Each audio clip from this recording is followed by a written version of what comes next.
Let's look at cylinder blocks. The cylinder block is the largest part of the engine. Its upper section carries the cylinders and pistons. Normally, the lower section forms the crankcase and supports the crankshaft. It can be cast in one piece from grey iron, or it can be alloyed with other metals like nickel or chromium.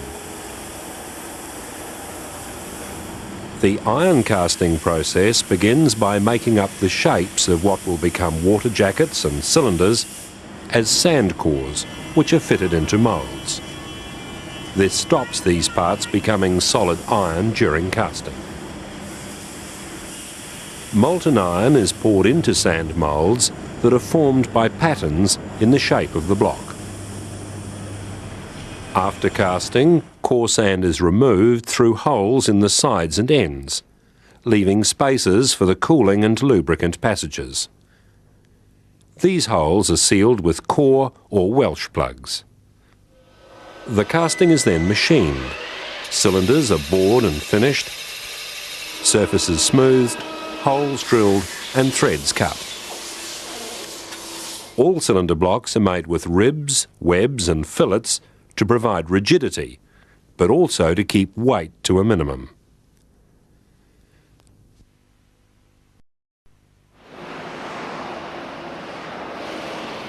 As more manufacturers try to make vehicles lighter and more fuel efficient, more and more engine blocks are being cast from aluminium. A block made of aluminium alloy is lighter than if it were made of cast iron. So if two engines are generating the same power, the alloy version would have a better weight-to-power ratio than the cast iron version. Aluminium alloy blocks are made by various casting processes, including pressure casting. Another method is gravity casting, where the molten metal is poured into moulds. Cast iron liners are usually used in the cylinders of aluminium blocks, and sometimes in cast iron blocks. Some sleeves are cast into the block. Grooves on the outside form a key that stops any movement in the cylinder. They also increase the surface area to assist heat transfer from the sleeve to the block. Some blocks don't need liners. They can be made of wear-resistant material that makes a hard-wearing surface for the pistons and piston rings. Or the cylinder bore may have some sort of surface treatment to make it hard-wearing. When the cylinders, block and crankcase are all cast together, it's called a monoblock construction. This is called a horizontally opposed block. It has a split crankcase. The two engine blocks are joined together by the flanges of the crankcase. In air-cooled engines, the cylinders are usually made as separate parts, then bolted to the same crankcase. Each cylinder has cooling fins. They're often machined to give uniform thickness and allow free flow of air.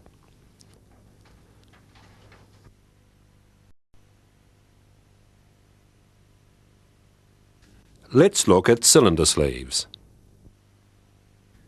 Cylinder sleeves are used in engine blocks to provide a hard-wearing material for pistons and piston rings.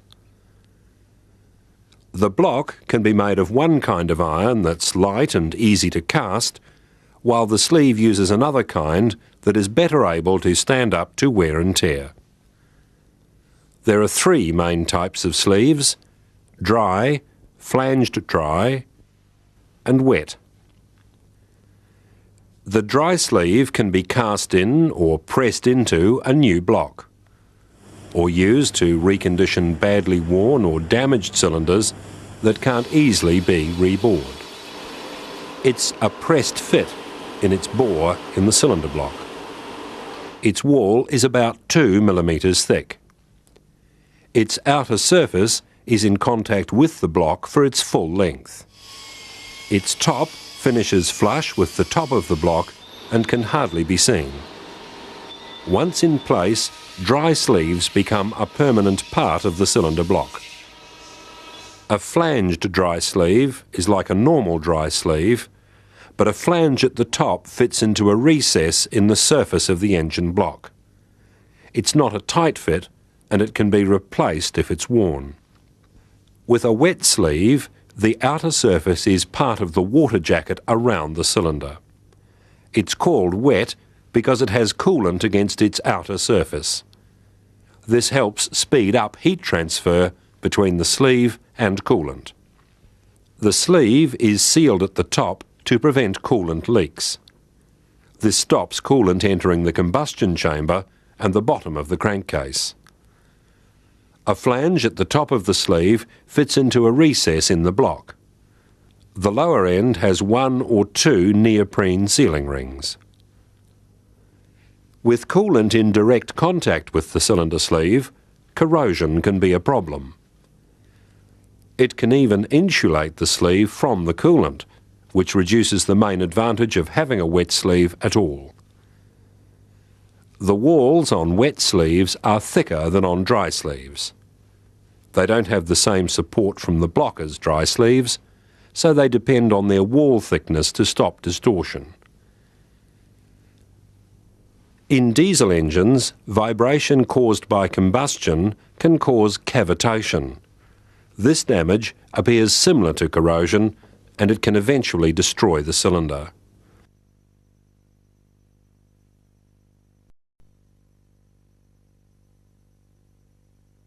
This section examines cylinder heads. The cylinder head bolts onto the top of the cylinder block, where it forms the top of the combustion chamber. Inline engines of light vehicles have just one cylinder head for all the cylinders. Larger inline engines can have 2 or more. V-type and horizontally opposed engines have a separate cylinder head for each bank of cylinders. Just as with engine blocks, cylinder heads can be made of cast iron or aluminium alloy. A head made of aluminium alloy is lighter than if it were made of cast iron. Aluminium also conducts heat away more quickly than iron. So with an aluminium alloy head, the heat of combustion can be conducted away into the coolant more quickly.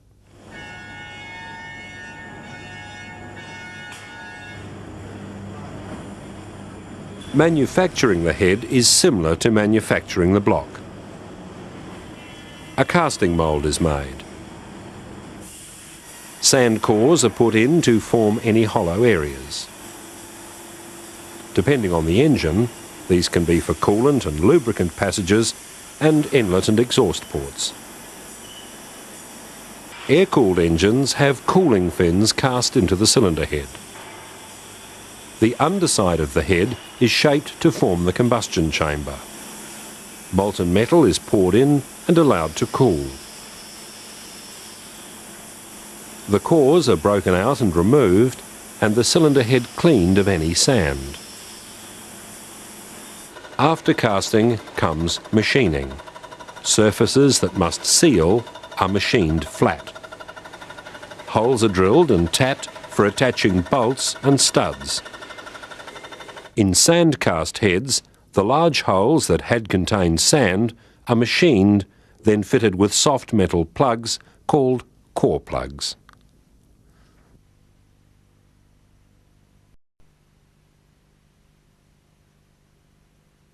Cylinder heads are designed to help improve the swirl or turbulence of the air-fuel mixture and prevent fuel droplets settling on the surfaces of the combustion chamber or cylinder walls.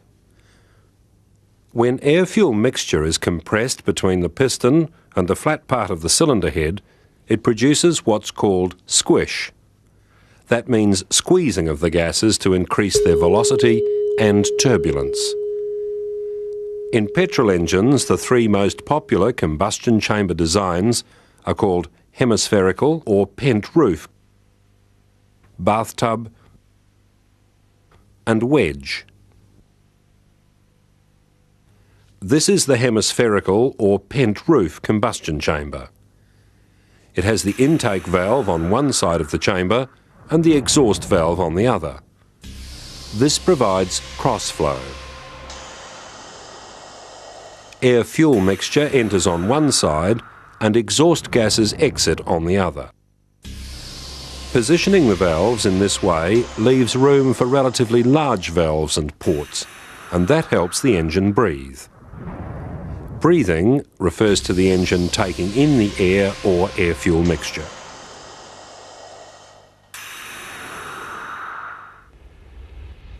Fuel starts to burn at the plug. Then burning travels outward in all directions.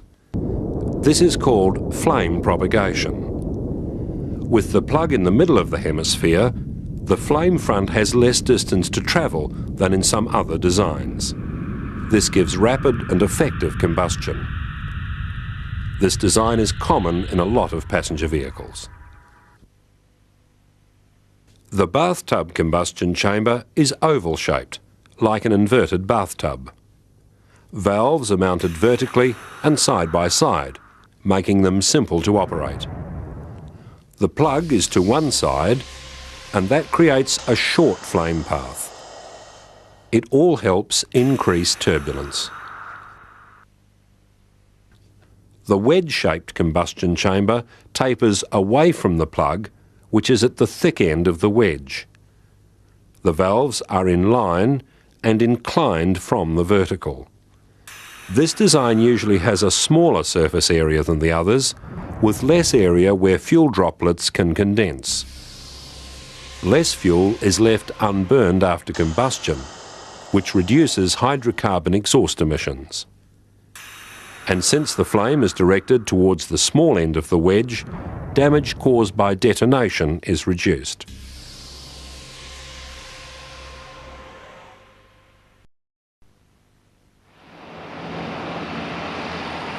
The size of passages in the head can affect engine output. Smaller intake and exhaust passages and ports allow more torque at low engine speeds. This is because smaller passages improve mixing of air and fuel at low speeds, which causes more efficient combustion.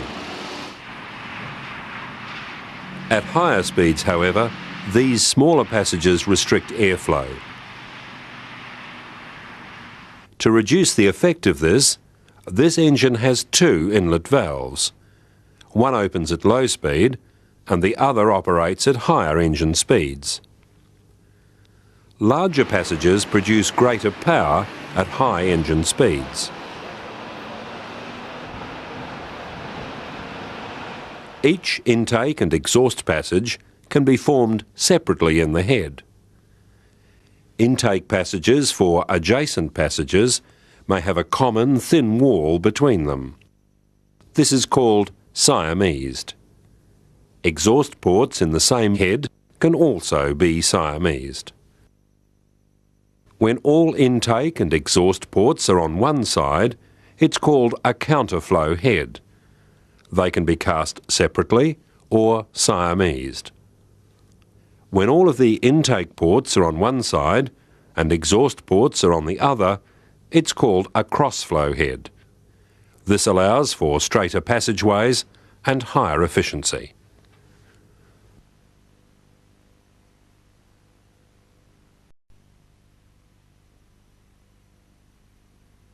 Diesel combustion chambers come in two main types, direct and indirect injection. Both are designed to promote turbulence, to help the compressed air and injected fuel mix well. Engines using direct injection have cylinder heads with a flat face.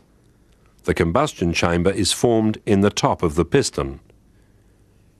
Sometimes the rim of the piston provides squish, forcing the air to the centre of the combustion chamber. This causes turbulence as fuel is injected into the cylinder. In indirect injection, the piston is fairly flat or has a shallow cavity. The main combustion chamber is between the cylinder head and the top of the piston, but a smaller separate chamber is in the head. Fuel is injected into this smaller chamber. It can have various designs. This is a swirl chamber. It's spherical and connected to the main chamber by an angled passage. Both the injector and glow plug are screwed into the head. The glow plug preheats the air inside to help start the engine. During compression, the spherical shape makes the air swirl in the chamber. This helps make a better mixture of the air and fuel, which improves combustion. This combustion chamber is divided into a main combustion chamber and an air cell joined by a throat. The injector is in the throat. When injection commences, combustion pressure forces the air to flow from the air cell, where it mixes with fuel from the injector. The rush of air from the air cell produces a rotary motion of gas in the main chamber, which helps make combustion more efficient. This pre-combustion chamber is screwed into the cylinder head. The injector is mounted in the upper end. Injection occurs near the top of the compression stroke. Only part of the fuel is burned in the pre-combustion chamber because of the limited amount of air there. The high rise in pressure forces burning fuel into the main chamber. This happens very rapidly, which helps make more efficient combustion.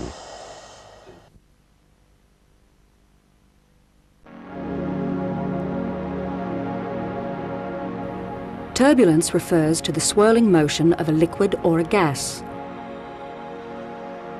It helps to maximize the mixing of air and fuel, which helps make sure the combustion process occurs efficiently.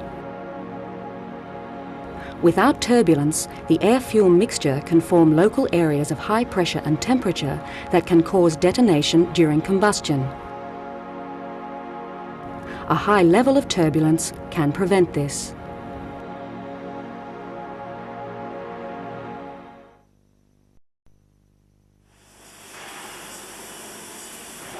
Grey iron is a form of cast iron. There are many different kinds of cast iron depending on the particular materials they contain.